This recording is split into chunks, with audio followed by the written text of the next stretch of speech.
Kisah Nabi Muhammad Sallallahu Alaihi Wasallam. Mari mengenal kisah-kisah Nabi dalam Al-Quran. Pilih halaman, kemudian tekan tombol otomatis atau baca sendiri. Kaum Quraisy menggunakan berbagai macam cara untuk melawan Nabi Muhammad.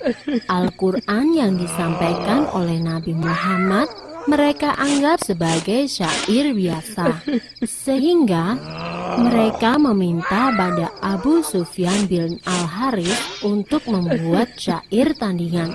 Tentu saja, syair buatan manusia tidak akan bisa mengalahkan Al-Quran. Gagal dengan rencana pertama, kaum Quraisy melaksanakan rencana kedua. Mereka mulai menakut-nakuti, bahkan menyiksa para pengikut Nabi Muhammad. Allahu Akbar. Meskipun sangat membenci Nabi Muhammad, kaum Quraisy mengganggu Nabi Muhammad secara langsung. Itu karena sang Nabi berasal dari salah satu kabilah terpandang. Namun, lain halnya dengan Abu Jahal. Ia adalah paman Nabi Muhammad dan ia sangat membenci Nabi Muhammad. Suatu hari, ia membawa sebuah batu yang sangat besar dan bermaksud untuk membunuh Nabi. Ketika itu, Nabi Muhammad sedang sholat di Masjidil Haram. Namun, saat hendak melempar batu, tiba-tiba saja Abu Jahal melihat seekor unta raksasa yang sangat buas. Unta itu seakan hendak menyerang Abu Jahal, dan Abu Jahal pun segera pergi karena ketakutan.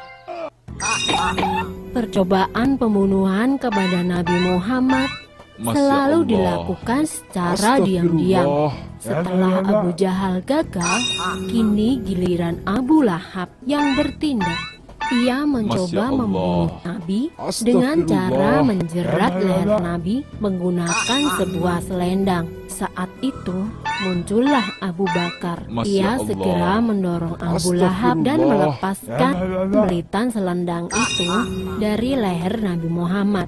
Kali lagi Nabi Muhammad berhasil selamat. Namun sebagai akibatnya Abu Bakar menjadi sasaran kemarahan Abu Lahab. Masya Allah. Pada tahun 10 kenabian Nabi Muhammad, dua tokoh besar Quraisy memeluk Islam. Mereka adalah Hamzah bin Abdul Muthalib dan Umar bin Khattab. Dengan masuknya kedua tokoh ini, kekuatan kaum Quraisy semakin berkurang dan kaum muslimin, para pengikut Nabi, semakin berani melakukan sholat di depan Ka'bah. Namun, sikap kejam kaum Quraisy tidak berhenti sampai di sini. Dipimpin oleh Abu Jahal, paman Nabi, dan Abu Sufyan, kaum Quraisy mengucilkan siapa saja yang berhubungan dengan Nabi. Akibatnya, para pengikut Nabi terpaksa pindah dari Mekah. Dan saat itu pula, Khadijah dan Abu Thalib meninggal dunia. Dua orang yang sangat penting dalam dakwah Nabi. Setelah Khadijah meninggal, Nabi Muhammad pergi ke Taif untuk berdakwah kepada kaum Sakif. Namun, orang-orang di Taif menolak kedatangan Nabi. Mereka mengusir Nabi Muhammad dan rombongannya. Mereka bahkan menghina, melecehkan, dan melempari Nabi dengan batu. Sungguh berat cobaan yang dialami Nabi Muhammad dalam berdakwah.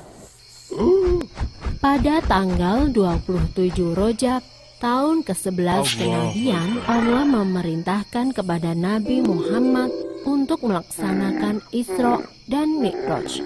Isra adalah perjalanan Nabi Muhammad dari Masjidil Haram di Mekah menuju Masjidil Aqsa atau Baitul Maqdis di Palestina.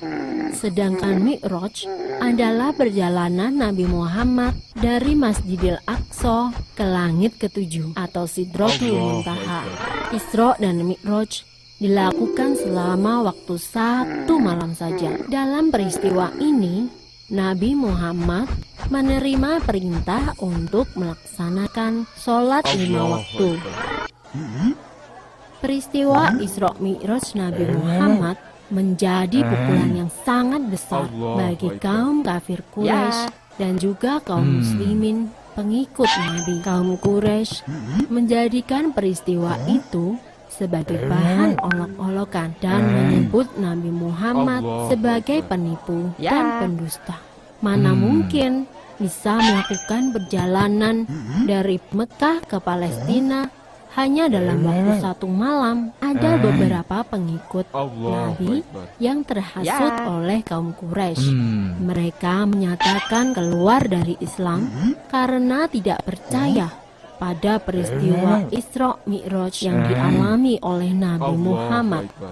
Astagfirullah. Keadaan kota Mekah tidak lagi aman bagi Nabi Muhammad. Beliau pun berencana untuk hijrah ke kota Yasrib. Namun rencana hijrah Nabi diketahui oleh kaum Quraisy. Mereka pun membentuk pasukan untuk membunuh Nabi sebelum ia berhasil hijrah ke Yasrib.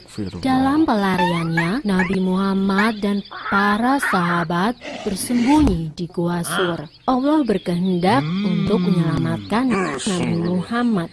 Dibuatnya sebuah sarang laba-laba di mulut gua dan sarang burung merpati yang sedang mengeram. Pasukan Quraisy berhenti di depan Gua Sur. Namun mereka melewatkannya begitu saja.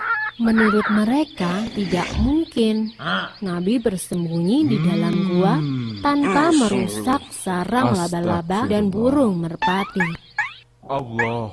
Nabi Muhammad tiba di Yasrib dengan selamat. Kaum muslimin di kota ini menyatakan sanggup untuk melindungi Nabi Muhammad. Dan selanjutnya kota Yasrib berubah nama menjadi Madinah, yang artinya kota Nabi. Selama Nabi tinggal di Madinah, sempat terjadi beberapa peperangan melawan kaum Quraisy yang terus saja mengejar Nabi Muhammad. Namun, berkat perlindungan Allah, kaum muslimin di Madinah semakin kuat. 8 tahun setelah hijrah ke Madinah, Nabi Muhammad melakukan perjalanan pulang ke Mekah. Kali ini Nabi Muhammad diiringi oleh para pengikutnya yang berjumlah 10.000 orang. Melihat banyaknya kaum muslimin yang menemani Nabi Muhammad, pemimpin Quraisy pada waktu itu, Abu Sufyan bin Harb, menemui Nabi Muhammad dan menyatakan diri masuk Islam. Setelah itu, hampir semua kaum Quraisy menyatakan diri masuk Islam. Dengan demikian, kota Mekah dapat ditaklukkan tanpa perlu ada peperangan dan pertumpahan darah. Setelah Mekah berhasil dikuasai tanpa peperangan, langkah pertama yang dilakukan oleh Nabi Muhammad adalah membersihkan Ka'bah dari berhala-berhala. Sebanyak 360 berhala disingkirkan dan dihancurkan.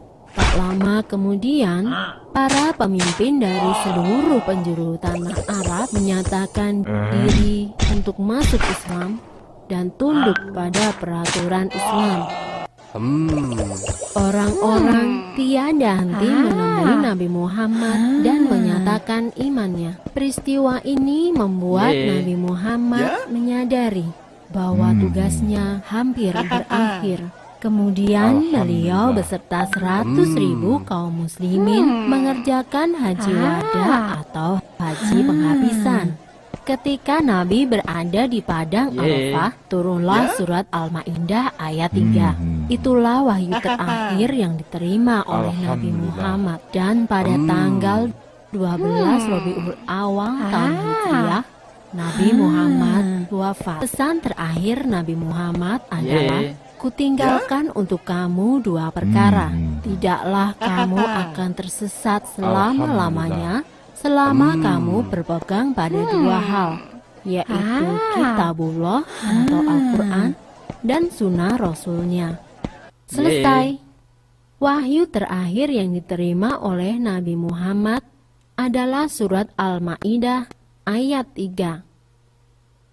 Pada hari ini telah kusempurnakan untuk kamu agamamu, dan telah kucukupkan kepadamu nikmatku, dan telah kuridhoi Islam menjadi agama bagimu.